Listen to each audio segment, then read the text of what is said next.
Iran. You hear the name all the time, right? It brings up all these images of ancient empires, but also, of course, modern headlines. To really get a handle on it, you have to go way, way back. We're about to try and squeeze thousands of years of one of the world's oldest civilizations into just a few minutes, so buckle up. And that really brings us to the big question, doesn't it? How does a place with such incredibly deep, ancient roots end up becoming the complex and, let's face it, often controversial country we see on the news? That's the story we're going to try to unpack together. All right, so here's our game plan. We're starting at the very beginning with the legendary Persian Empires. Then we'll dive into the massive Islamic transformation that totally reshaped the country's identity. After that, we'll look at its struggle to modernize, break down the game-changing 1979 revolution, and finally, see where all that history has left Iran today. Okay, let's start with the foundation. And when I say ancient, I mean ancient. We're talking about a history that goes back thousands of years, way before ancient Greece or Rome were even a thing.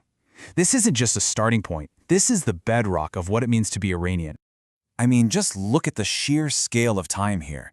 We're starting with the Elamites almost 5,000 years ago. From there, you see the rise of the Medes, which leads right into the first great Persian Empire, the Achaemenids. And even after Alexander the Great rolls through, Persian culture doesn't just disappear. No way. It comes roaring back with the Parthian and Sasanian Empires. This isn't just a list of dates, folks. It's an absolute epic. And smack dab in the middle of all of this, you have the Achaemenid Empire. Think of legends like Cyrus the Great. This wasn't just some local kingdom, it was a global superpower. It was one of the biggest empires the world had ever seen, stretching all the way from parts of Europe to India. The ideas they had about how to run a government, about culture, those ideas would echo for centuries. Now, we're jumping forward to what is maybe the single biggest turning point in this whole story. In the 7th century, something happens that will redefine Iran forever. A new faith arrives, and with it, a completely new identity is forged.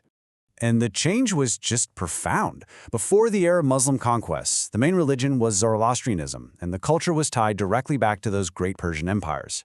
Afterwards, Islam becomes the dominant faith. But here's the crucial part. It wasn't just a copy and paste job. It was a fusion.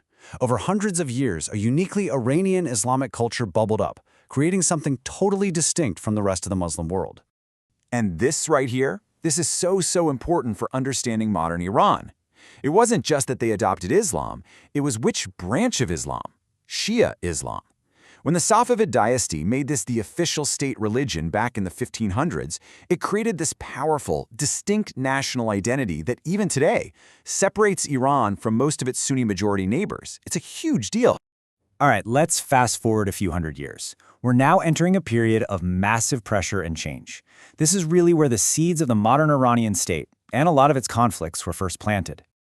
So the Qajar dynasty, who were in charge for over a century, found themselves totally squeezed. On the inside, they were struggling to keep the country together, but on the outside, they were caught between the Russian bear to the north and the British lion to the east. This whole rivalry, people called it the Great Game, put incredible pressure on Iran's ability to just be its own country. But here's the thing. Iranians weren't just sitting back and letting this happen.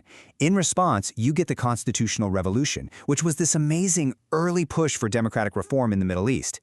It actually worked too. They established a parliament called the Majlis and wrote a constitution to limit the king's power. It just goes to show you this desire for change was coming from within. And that desire for change, that pressure cooker environment, it eventually exploded into the single most transformative event in modern Iranian history, the 1979 revolution. This was it, the end of a 2,500-year-old monarchy. So how did this happen? Well, it started with a growing feeling of discontent. The Shah had been pushing for rapid westernization, and it rubbed a lot of religious and traditional people the wrong way. By 1979, that discontent just boiled over. The monarchy, which had been around for millennia, was toppled, and from exile, the charismatic cleric Ayatollah Khamenei returned to oversee the creation of a totally new kind of state, the Islamic Republic. And the system they created is, well, it's pretty unique. It's a hybrid. It's part a religious government, a theocracy, but it's also fused with democratic parts. So Iranians get to elect a president and a parliament. But the ultimate power, the final say, rests with a religious figure, the supreme leader. Understanding this dual power structure, this constant push and pull between the elected and unelected parts is the absolute key to getting how modern Iran works. So you take all of that, the ancient glory, the religious transformation, the revolutionary fire, and it all brings us right here, to today. Iran is still a nation at a crossroads, shaped by every single layer of its past as it tries to figure out its future. Whenever you see Iran in the news, chances are it's tied to one of these things. Its modern identity was forged in the fire of a brutal war with Iraq in the 80s. The tensions over its nuclear program have led to decades of crippling economic sanctions. And all that pressure, combined with frustrations at home, has boiled over into major protest movements, like the Woman Life Freedom Uprising we've seen recently. Which leaves us with this final thought. Iran's history is this incredible story of resilience, of reinvention, of revolution. It's a civilization that has shaped the world for thousands of years, and is still doing so. The big question now is, after all this time, what will Iran's next chapter look like?